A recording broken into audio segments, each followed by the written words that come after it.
Believe it or not, this is a couple of best friends. Romance anime lately has been going through an era of creative bankruptcy, where common ideas like incest, feet, and harems have become so overdone that fans get excited when the genre gets any kind of twist. Romance anime where the main girl speaks Russian? Romance anime where the girl turns blind? Romance anime where the main character falls in love with this girl who turns into his stepsister who moves in with him only for him to fall in love with his other stepsister who happens to be his teacher. Oh, bro. So after all this peak, I decided to indulge in the newest masterpiece in the genre called Can a Boy-Girl Friendship Survive?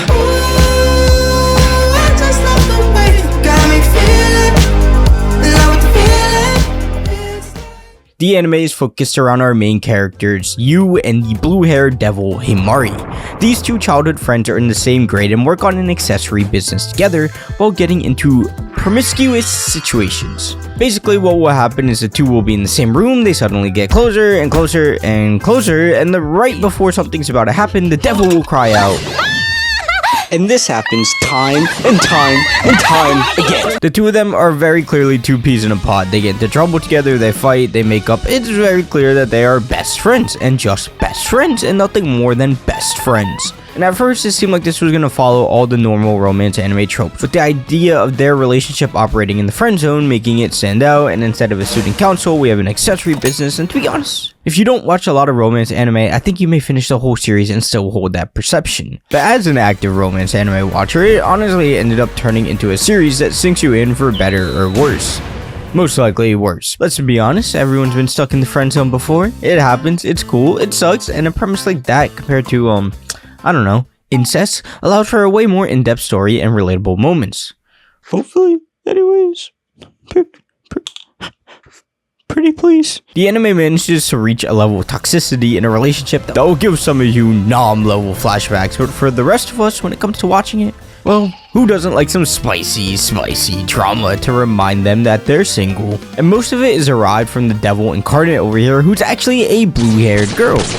Now, if you don't know why having blue hair matters, bless you, you have a life. But essentially, isekai, rom-com, and anime as a whole have a habit of making the blue-haired character always lose to another love interest in the story, despite them being the most charismatic and a clear best option. And this blue-haired girl is not that. She's mean, she's conniving. Dare I say she's so evil that she tears down the pillars that many have given their story arcs to build. In the main war zone she tears apart is that is filled with these two and this girl with a balloon for a brain, forming a love triangle so infuriating to watch that they're gonna make you want to ask Trump to make your computer screen his next target. So let's answer the question, can a boy-girl friendship survive? In every romance anime, the primary thing that matters more than the story, plot, or production will always be the characters, and honestly, despite all the frustrating traits they might have, they keep you dialed in. Yu, despite its generic looks, oddly has a lot more personality than our generic self-insert MCs that we see in so many romance anime. Yu actively acknowledges Satan's gags, he gets annoyed, frustrated, and at times genuinely conflicted over what to do about falling for his friend. Whereas most romance anime, it's like, alright, girl like me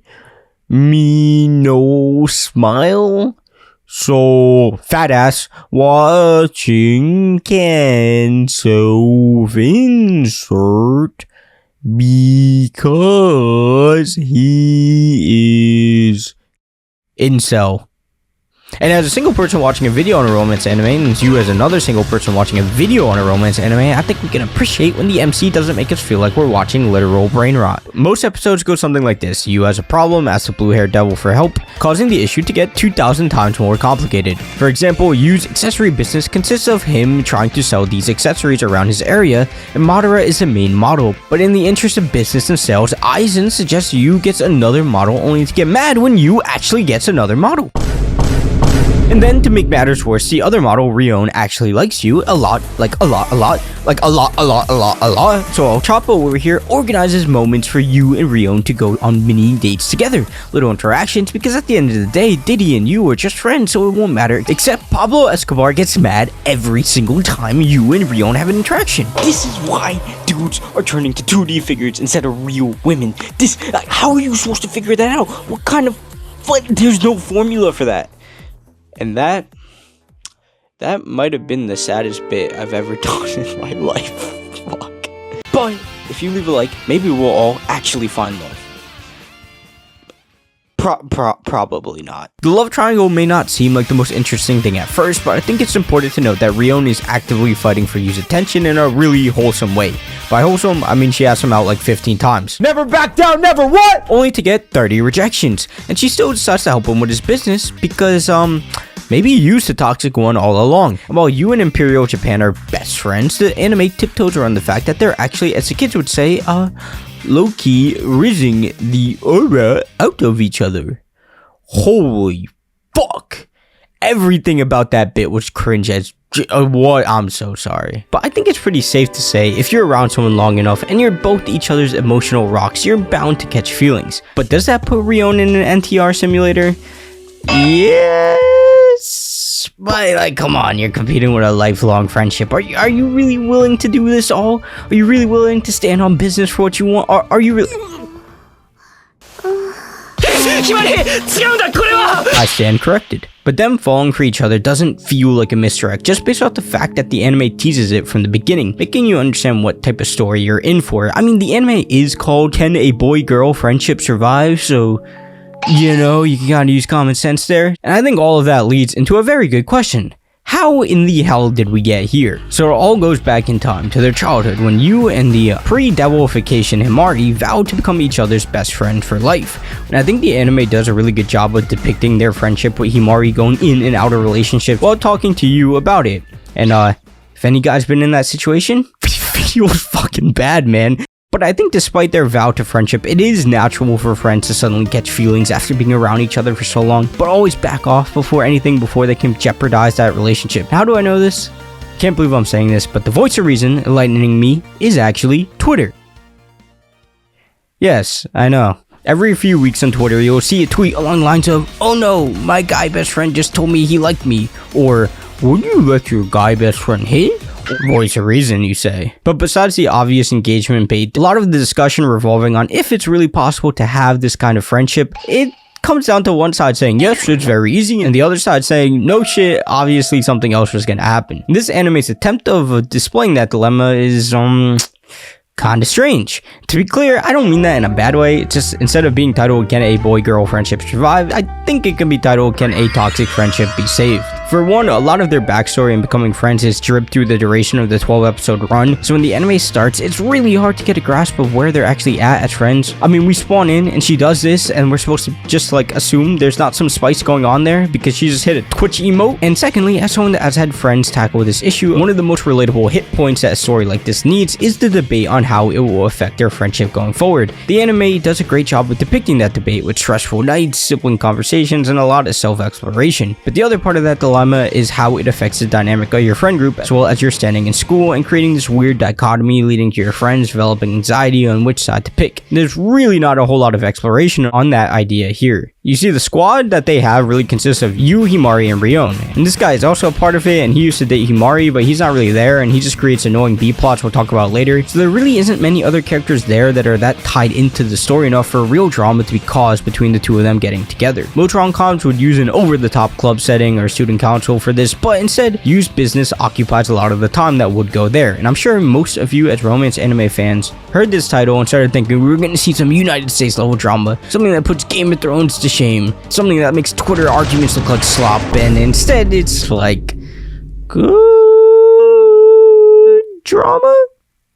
Look, it's quite common for drama and rom-coms to get old after a while. There's only so many episodes, so many chapters, so many scenes where you see characters fight and make up until you fall out of whack with the story. Don't only Rent-a-Girlfriend pulling it off well, but can you really compare anything to the greatest piece of media of all time? Rent-a-Girlfriend is to romance what the Bible is to written stories. But I know what you're thinking. If the drama and story are kinda why even recommend it? That's because of the business and the devil.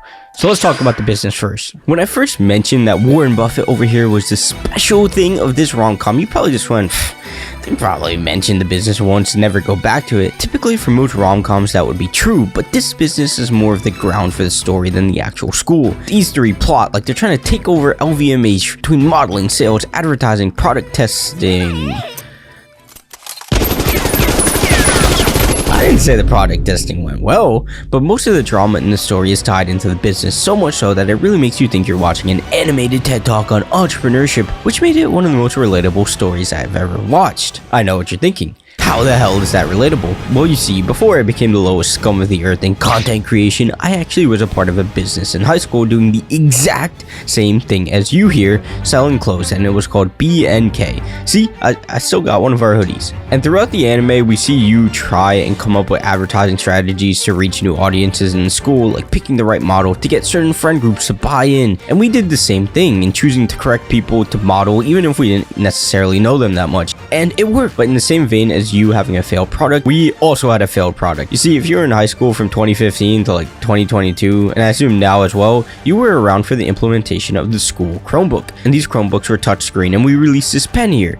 And this doubled as a stylus as well as a special ink pen. But you see, we bought these pens from pens.com. But you see, Pens.com can't make a fucking pen. and 1 in 3 of these ran out of ink in 2 days, leading to a lot of pissed customers. But when our school implemented a lanyard system where you wore your school ID on at all times, we released a whole bunch of lanyards, and literally over 150 students bought in. It was insane, like genuinely insane. We had a whole plethora of hoodies, hats, shirts, and windbreakers that everyone really liked, and all of them sold out, so we were able to restore our reputation a bit. And in order to get one final push before a huge drop, we brought back the lanyards again so we could get our empire going. And ironically enough, those new lanyards showed up at our door on March 15th, 2020.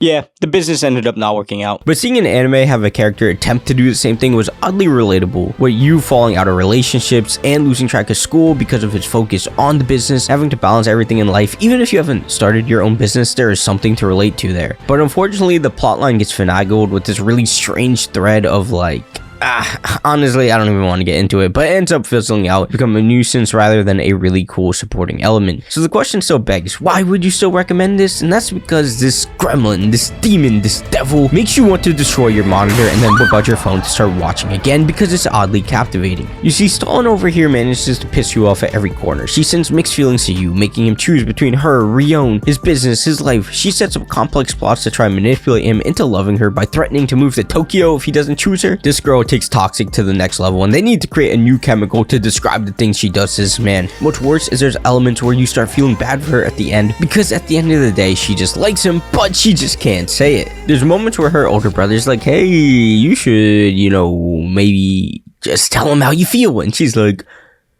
no, why don't I just make him guess instead? And this pattern repeats itself time and time and time again. It's like, Jesus Christ, woman, are you evil? Are you a friend? What is this? And this display of toxicity is done so well that you somehow feel connected to the story just out of the straight violation of relationship principles. On one hand, you want her to get with him. On the other hand, you want her tried for war crimes. And she represents that conflict of being in the friend zone way better than you, and is the thread that keeps the anime so captivating when the other shit starts lacking, making it one of the few unique romance anime experiences we get nowadays. If you want another unique experience, check out this video on a terrible explanation of Frieren. And don't forget, we're just getting started, we're gonna stay consistent, and I will see you in the next video.